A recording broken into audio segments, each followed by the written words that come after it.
I'm not sure I remember all of the original dream. It seems like a long time ago. I know there was a prince that loves me beyond measure.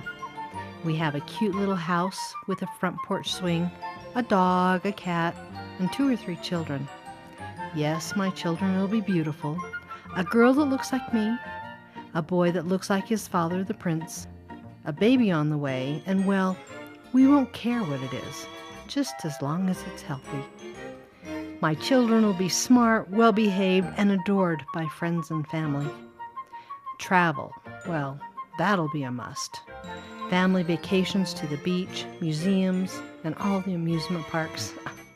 Oh, and the prince and I will need regular weekend getaways. We have tons of family and friends, so leaving the children behind would never be a problem. After all, our children are well-behaved and adorable. Isaac, sit down, please. Yes, I married my prince. But our reality sure doesn't resemble my young girl dreams. A house full of kids, and they don't look like either of us. No dogs or cats. They just wouldn't be safe.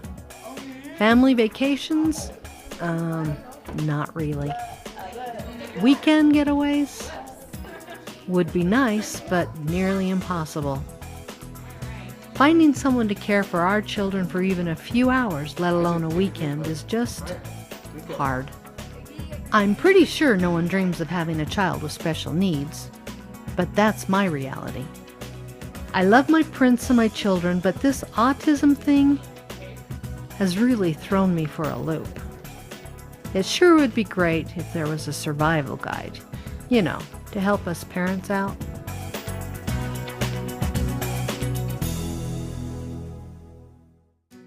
My best tip is never lose hope for your child, because they're capable of so much more than we even think. With our experience, it's been fair but firm with him is the best results we've had. Get the most support you can from people. I'm starting to find more groups, more friends with autism, and to also get into early intervention, the sooner the better. Let him do what he wants as long as he's safe. You celebrate every little accomplishment with them. To be flexible, know that if you're going to go out, there's going to be a meltdown, and you have to try to work around those and work with him or her and try to find those things that work best for them. You can't blame yourself, and you just have to just let things slide. You can't take everything to heart. There is challenging behavior that is associated with autism for sure. It's not every child. There's varying degrees of autism among the spectrum of children, but a lot of common problem behaviors that you would see: aggression, physical aggression, self-injury. Socially, the interactions may be perceived as odd or different. There may not be eye contact, physical touch, direct communication. There may not be the two-way communication that we normally see. There's a lot of other behavioral differences that you may see too. Echolalia, repeating words over and over again, you see a lot. Stereotypy, which is the repetitive movement, the hand flapping and the body rocking, is super common behaviorally among people with autism. And additionally, there are some other behavioral components that may not be as obvious to the public. Food selectivity, texture selectivity. Kids may be very sensory seeking. They may want to touch everything, taste everything, smell everything. May seem very odd because it's not something you would normally touch, taste, or want to smell. The best thing you can do is first develop patience and a big sense of humor. I fall back on these 2 character traits daily. Without them, you're going to need therapy.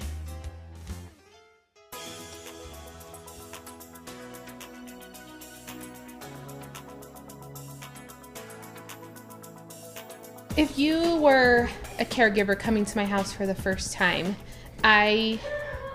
what we've done in the past, we have that person come over the week before or sometime before, and we show them around the house. We show them all the doors that are locked because we don't want our son to get in there. We show them how they can get in. We show them where we would put his dirty diapers. We show them where the emergency contacts are. We talk to them about all of the neighbors around our home and about where he's allowed to go and where he's not allowed to go, and maybe some neighbors where he tends to like to go in their house. So if he comes up missing, they maybe could check there first. I look for somebody who is very patient, tolerant, somebody who can understand his needs and disabilities, somebody who loves children and can be attentive just to him because he's very active. My experience with parents of special needs children, they feel like they're fighting this battle alone, and they're not. And I'm telling you that to have autistic children and autistic adults in your life, it adds to my life. My life is so much more complete because of my association with these people. It's put life into balance, what's important and what's not important. So when you're looking for a caregiver for your child, I would say one of the number one things is you want to look for someone who's going to be a peer model. You want your child to model typical behavior, so you want someone to be a model for your child. You want someone who they can befriend and who can be a social experience for them. Second, definitely someone who treats your child with respect, talks to them in an age-appropriate way, and of course someone who can be calm, someone who can learn to not be afraid, and who can treat them like a person. My child is currently obsessed with his diapers. This week, I'm learning how to reupholster my mom's favorite wingback chair. The web has tutorials on how to fix almost anything.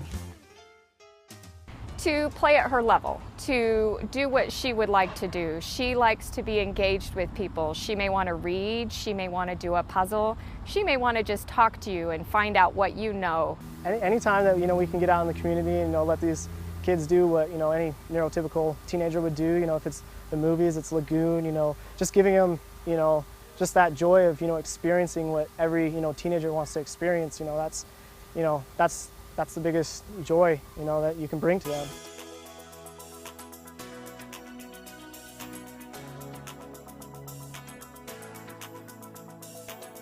The best way not to be afraid to do this, because a lot of people are, it's out of their comfort zone. I'm unusual because I wasn't raised that way, but most people, it is out of their comfort zone, is not to be afraid. We have to do things every day we're afraid to do, and we have to do them regardless if it's our work or whatever. And you can't just jump into somebody's, be that close to them right off, but you can take little steps. You can ask the parents what they like. You can just try to befriend them and let them know you're a friend, and however that might be. It's different with different children, and it takes a long time. A lot of times it takes more than once or twice. You need to become part of their routine, whether it's a week or 2 weeks or whatever, then it gets a lot easier. But the biggest reward of it is just the satisfaction of feeling that you've got a connection there, and this, you learn to love them, and you feel like they learn to love you. I don't think that a caregiver has a certain look, age, type. I think it's someone who has a big heart, who loves the people that we're working with, and who is willing to learn. I think that's a very important thing. The volume full blast is how my child likes to watch television. Well, I glued the volume button right where I want it to be. I find these kids fascinating. They do not have a diminished intelligence by any means. They have an altered intelligence. And I think the real challenge, as much for those children and those people fitting into our society, is us reaching out to them to see everything they can do to enrich our lives and to help us understand things that are difficult for us, but we need to take time to get through that barrier, that wall they have. Maybe in some way, you've affected their life and made life a little easier for the parents and a little funner for them. And especially if they can feel comfortable and relaxed around you without feeling stressed and the anxiety that they feel a lot of times. Yes, my child is unique. So what if he wants to wear pajamas and cowboy boots everywhere we go? He doesn't look half as ridiculous as most people trying to wear skinny jeans. But I do talk to the families to see as much as I can know about the child. Like, do they have a favorite toy? Like, is there a favorite video? What do they do to soothe themselves? One would take all the DVDs out of every case and then line up every room of the wall. But to know that that was a way that they soothe. So I guess you don't have to be an expert on autism, but just like all of my children I gave birth to were different, every autistic child's different too. It's not like, oh, you're autistic, so you must fit in this lump.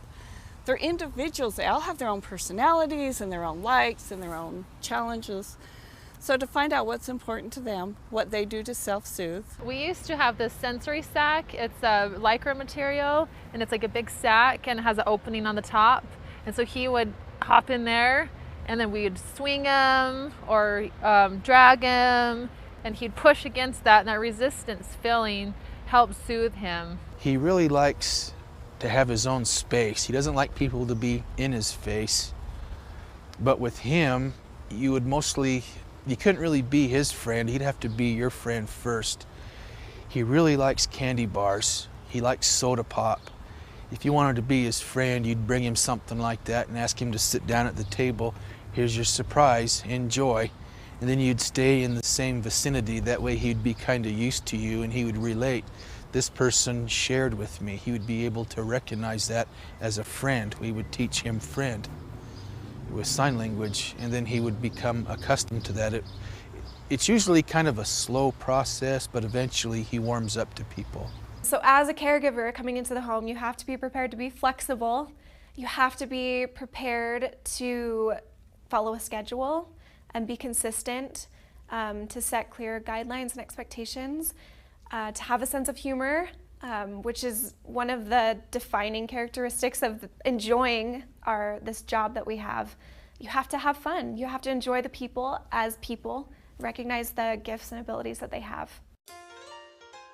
If a child's arm, head, leg gets stuck between staircase bars, massage the area with oil and it should slip out easily.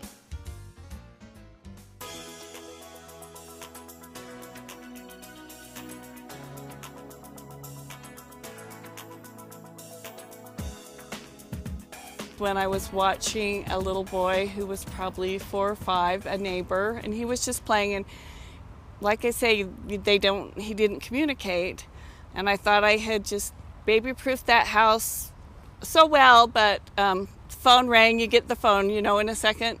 He was in the kitty's litter box eating litter. That's the most scared I've ever been. I thought I had just really made some little boy sick, and he didn't have any reactions at all. He was fine. I had one that said to me one day, "You do not look very good today. You look very tired and your hair is kind of messy, like you didn't have time to fix it." And I smiled because I did not find that he was trying to be rude. I knew he was being literal, that's probably exactly what it was, and he was just being very frank and honest with me, and they are not intimidated for those things. I need to write a book and sell these next tips. Well, you'd probably figure it out for yourself anyway. I would call it Every Prepared Home Needs 6 Boxes. In it, I would share some tips I've learned the hard way. I mean, by experience. Safety is always first priority. Box number 1 is your lock it up box. Keep all your cleaners, bug sprays, painting supplies, automotive liquids, or anything else that's toxic to a minimum, and then lock it up. In fact, it's just best to use all natural or organic products when you can, just in case. Box number 2 is a sensory box. This is for entertainment and soothing. Fill this box up with squishy, pokey, fuzzy items that will pique the child's curiosity. Be creative and switch it up. Box 3 I call the Fix-It box. I have a plastic tub that I can grab to fix most anything. It has crazy glue, Gorilla Glue, wire, assorted colored markers to repair chips and nicks, old towels, Mr. Clean magic erasers. They really are magic. Wipes, goof off, needles and thread, to restuff stuff, and cleaning brushes. Box 4. Da da da! the first aid box, well stocked with lots of colorful Band-Aids. Box 5 is the treat/bribe box. Fill this box up with rewards and goodies for good behavior. Yes, I know you're not supposed to bribe your child, but let's be realistic. My child has autism. If he's headed toward a mega meltdown and a bag of M&Ms is going to calm him down, well, we're both going to eat some M&Ms. Box 6 is a small travel box. This is to be used in the car, airplanes if we must, doctor appointments, church meetings, or any place where they need to be still for a while. Remember, these should be age appropriate with nothing loud or obnoxious in them. I'm sure there's more boxes that could be created, but let's not scare off our caregivers. When a new caregiver comes to your house, show him where the boxes are kept. Explain the rules and routines, and leave them emergency numbers. I had a young girl in high school who wanted to do a service project and learn about autism, and she asked if she could come over and spend some time with Marcy. And she asked if I could prep her, and I told her bring a bunch of puzzles, games. She just wants to be with you, you know, enjoy your time with her. At the end of a couple of hours that she spent with her, she was amazed. She did not have any idea what autism was.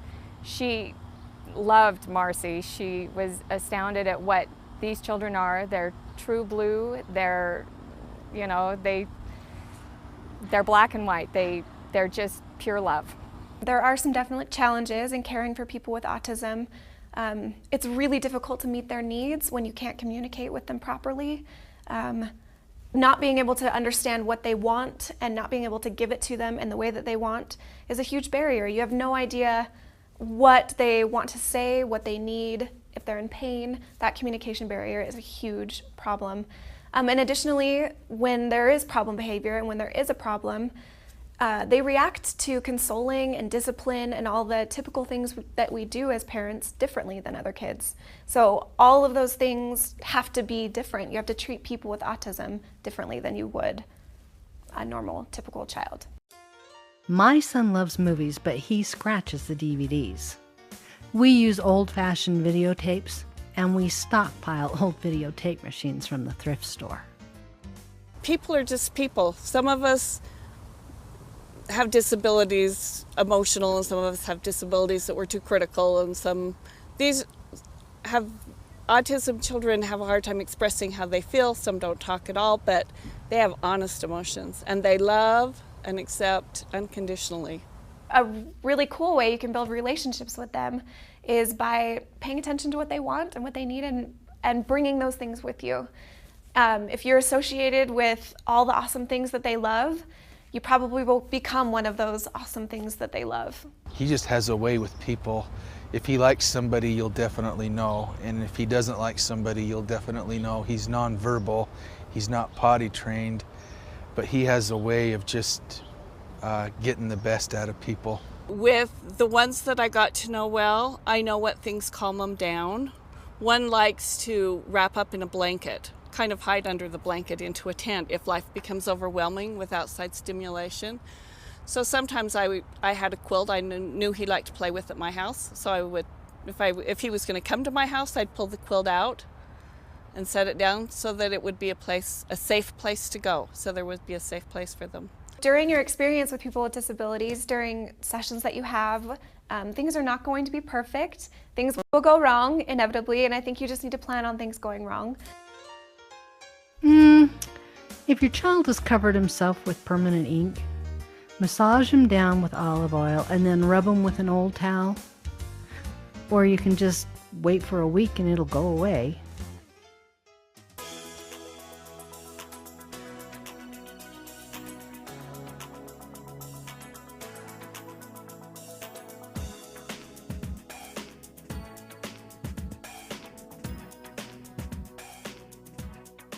We appreciate when the caregivers are honest with us and tell us exactly what's happened while we're gone, so that we can then take all of that together and help him with his behaviors and help him progress and help him learn and grow.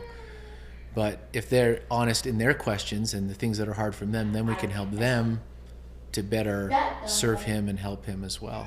I mean, there are good days, there are bad days, and you just got to have patience. You know, that's what it comes down to is, you know, the patience to, you know, be able to handle situations if there are any that occur. But I would definitely tell them to try it. It's the most joy that it can bring to your life. That's for sure. As a caregiver coming into the home, it's really scary to think that maybe a meltdown will happen when the parents aren't there. So I think the first thing is to get as much information as you can from the parents, find the soothing objects that they have.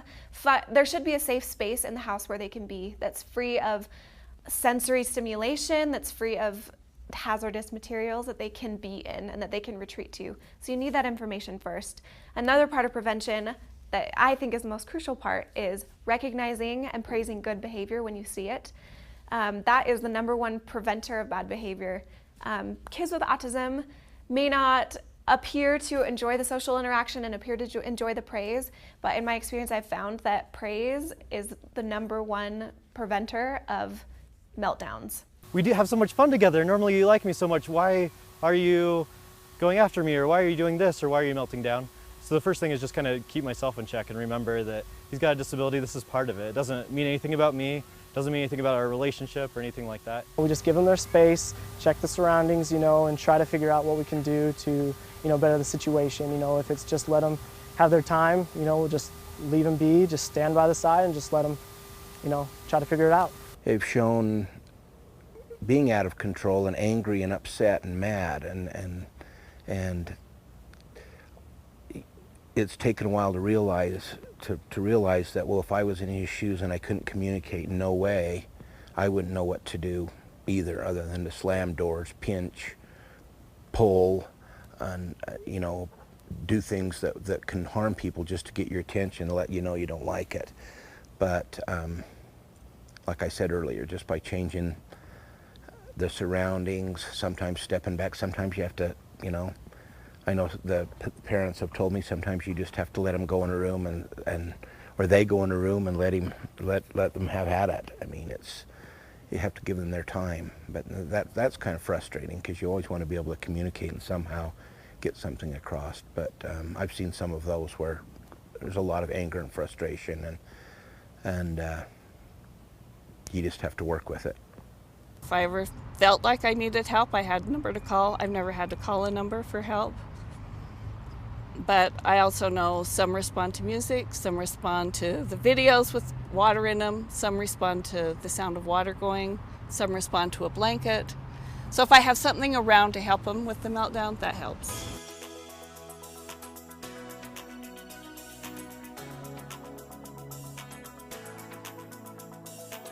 During a meltdown, it's really important to stay calm. That's the #1 thing. You getting agitated, you raising your voice is going to exacerbate the situation.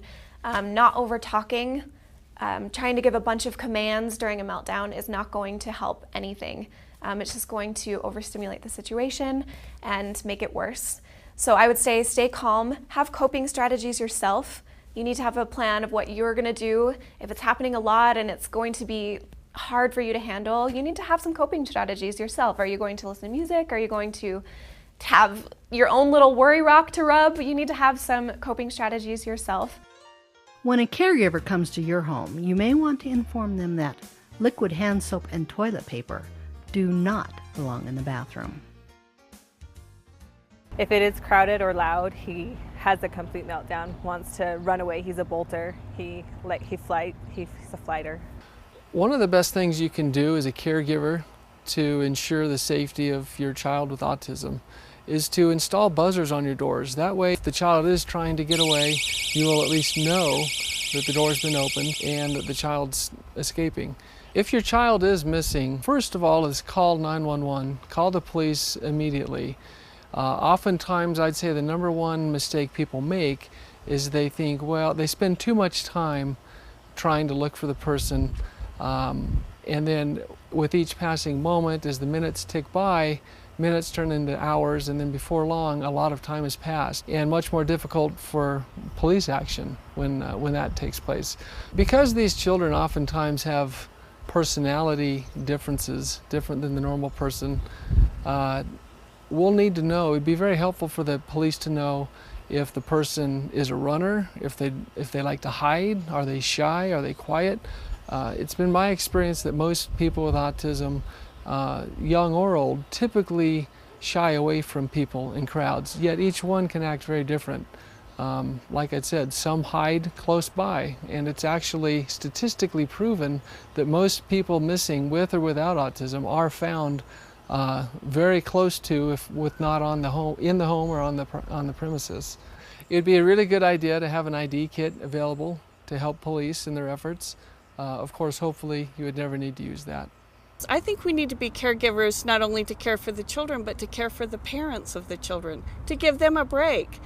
They can become very isolated. Parents, I think it would be stressful 24/7, and they need that break just to breathe. It's definitely a roller coaster ride. There are ups and downs, but it's a great ride too. I mean, we laugh, we have funny times and fun times that we, talk about and laugh with our son, and he makes us laugh, and he's happy. And the hard times are hard, but definitely the joy that he has brought to the people around him have far outweighed those bad times. And we're just thankful for all the things he's taught us, and especially that you can do hard things, and those hard things are all such huge celebrations. When he learns something new, or a behavior goes away, they're huge celebrations. So he's just a joy, and it's a good ride. It's a good ride. You can find joy in it. It will be a different life than you imagined, but it won't be a worse life than you imagined. It'll just be very different. So as a caregiver, you have a lot of challenges, but you also get to reap a lot of the benefits. The friendship that you build with people is outstanding. If you choose to wear earrings, necklaces, a watch, you must accept the fact that it will end up being flushed down the toilet. I think just to be their friend was so important to me, and I learned from it. I would like to say that because I was trying to be there when a friend needed help, that I was helping the friend, but it came back to me so much more ways. I'm so much more blessed by being involved with these families than they are because of me. I get so much more from it than he does. I feel like I'm being given a gift to just spend time with him. I love to spend time with him. I love to take him to McDonald's and get him nuggets and see him just eat those nuggets down. And like I said, swimming, he loves to swim, and it's just, I'm banking on him being my ticket to heaven. That's what I'm hoping on. Sure, sometimes we would like to look just like a normal family, even if for just 1/15 of a second. But living with autism means we're never going to be normal. But hey, we're happy with unique.